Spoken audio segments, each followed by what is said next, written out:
I'm Mabel Jong. Welcome back. I'm here now with Dr. David Adamson, who is with ARC Fertility. Thank you so much for your time, Dr. Adamson. Thank you for having me today. It's great to see you again, Mabel. So good to see you. And I saw somewhere that 40% of employers are now offering some type of fertility benefit, and that's up from 30% in 2020. That seems to be quite a dramatic jump. Why do you think that is? Well, it is great that so many more employers are offering family-forming benefits because for many years coverage was very poor.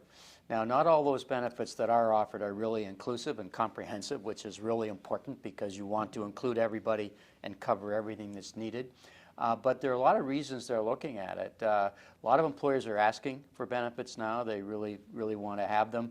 And with the younger generation, a significant proportion will leave their job if they need fertility benefits and want to go and get them somewhere else. So over half would leave their job to get a benefit.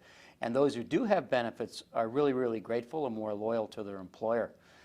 There's lots of other reasons as well. HR professionals think that family-forming benefits are really going to be a necessity by 2025, or it'll be discriminatory not to have them.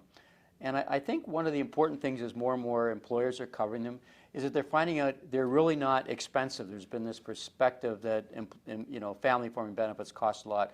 97% of employers in a survey that was done said that these benefits did not add a lot of cost to their health plan costs. And there's also big financial benefits because it really helps to mitigate the risk of high-risk pregnancy. So there's actually real financial benefits as well.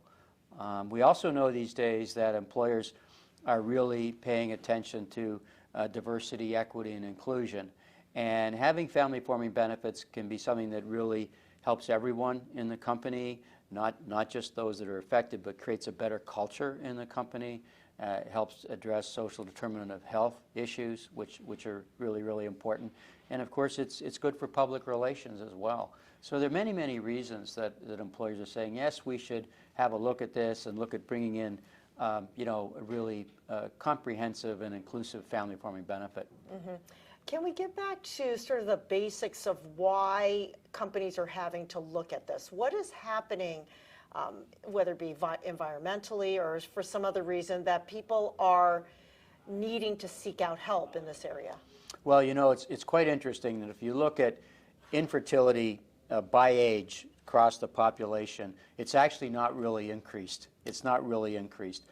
There are a lot of things that have happened, though. First of all, fortunately, because women are being educated for a longer period of time and in the workforce with more progress in the workforce, they're having babies when they're older.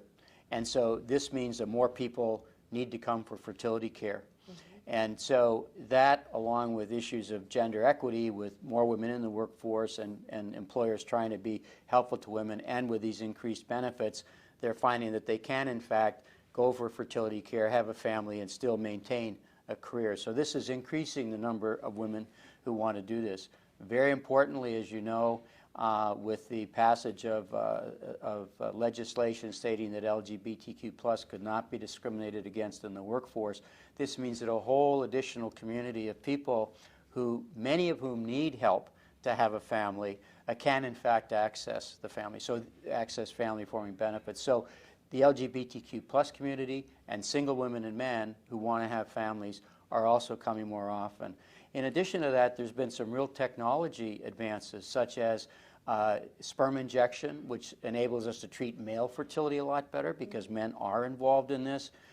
Egg freezing, which allows us to help a lot of single women who want to preserve their fertility, or indeed any woman who might have to face cancer therapy, has really helped a lot. And then improvements in genetics testing and the application of genetics in the assisted reproductive technologies, or IVF, mean that we can help a lot more people. So there's a huge combination of sort of social factors, employers looking at it very differently, and technology changes, all of which together are bringing more people to see fertility care. And I think really importantly, just like even breast cancer and HIV used to be unspoken topics, and then emotional health was an unspoken topic. Infertility has been like that. It's a huge problem. It affects at least 1 in 8 people. Recent study from WHO says 1 in 6 people are affected by this in their lifetime. It is now a topic that people can talk about. And I think maybe the pandemic, the new generation looking at different work-life balance, the focus around talent retention and recruitment, and the importance of really making a workplace that's conducive to people's personal lives, have all meant that there's these many forces making family forming important for everyone, including those who have difficulty starting their family. Fantastic. So what are the features that both employees and employers should keep in mind when they're looking at family forming benefits? That's a great question, because there are a lot of benefits that have been out there. Historically, fertility benefits sort of stopped at the time of diagnosis, which really didn't help much because most of the cost would come with treatment. And then treatments did come in with a lot of the conventional plans, but they were very, very limited. Had to be a heterosexual couple, had to meet certain criteria or what have you. So there are a number of features that are really important. The first one is to have high quality care. And as we're hearing here, high value care is critical. And to get high value care, you need high quality. That requires, first of all, really good doctors who know what they're doing. I mean, you can't get around the fact that you have to have an experienced, qualified provider, or you're not going to get good care. The second aspect of it is that you need to provide evidence-based medicine. We've just heard today, and it's nobody's surprise, that 25% of the healthcare dollars in this country are wasted, $1 trillion. And a lot of waste goes into the fact that some services are provided that are not needed, or even needed services are provided too often, or services that are provided are not provided with high quality or in the appropriate way by the provider or however it's done. And so we need to get rid of this waste by having evidence-based care by top quality doctors. On top of that, we really need to provide a good employee-patient experience. And that's because our healthcare system's so complicated. So everyone needs to be met where they're at. 70% of incoming information today is on a cell phone. So it's really important for the quality to have a very sophisticated digital program with apps that are interactive, that engage people, are personalized for that individual. But again, because of the complexity, especially in fertility care, you need to have personal navigation, one-on-one, to just help people, guide them through it. So you can get very high engagement scores with both digital and one-on-one. And so the quality is top quality doctors, evidence-based care, and having both a hybrid digital and one-on-one concierge experience.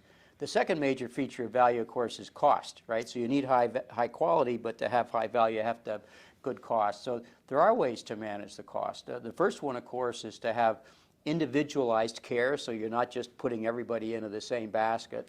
And when you can do that with packages of care that are evidence-based, you do what's right for that person, and you avoid the waste, which is so common. This cuts the cost down a lot, very significantly. And then you can get some discounts from doctors, but we know that with all the challenges and personnel in the healthcare space, we have to pay providers fairly, or else they're not going to be there to do the work. So you want to get discounts, but there has to be fair compensation, and it has to be value-based. The doctors have to have, some skin in the game, and the providers. So it's important to have, that kind of cost structure, a design, benefit design, if you will, that really matters. It's very important to get everybody in the top of the funnel, and so you want very, very low access fees to get people involved. And then a lot of employers these days are saying, we don't want to pay for care that we don't receive. So if you can have a program that only pays when care is received, it really helps a lot. So not necessarily a PEPM model, but one where when the care is received, we're going to pay for it. And then a third aspect, besides quality and cost, which is the high value aspect, is that every company is different. All over, we have a very diverse country with diverse companies, diverse patients and populations. So flexibility really matters. As I mentioned earlier, that means you really need something that's inclusive and comprehensive.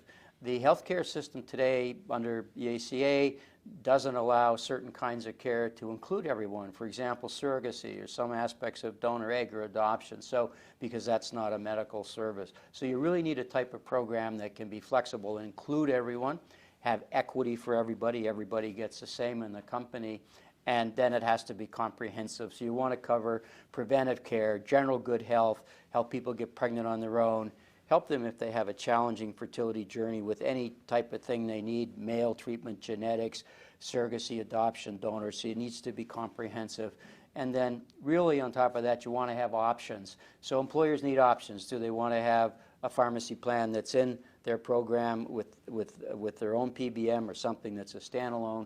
Do you want to have something that can really cover all aspects of adult reproduction, like pregnancy counseling and genetics counseling, return to work programs, lactation programs. So you'd want to have a program that can provide everything that that particular company needs, and you really like to have programs where, from a budget point of view, each employer can decide how much can I afford to put into this, and maybe have some cost sharing with the employee, but a reasonable cost sharing that makes it more affordable for the employer because they can choose how much they can pay, and more affordable for the employee because they know the employer is putting some funds in. So this is a conversation around flexibility, what's going to work best for that employee in that situation, bring financial solutions to the table. So I really believe that high value, which means high quality at a lower cost, and flexibility to meet everyone's needs are the keys to bringing in successful, not only family-forming benefits, but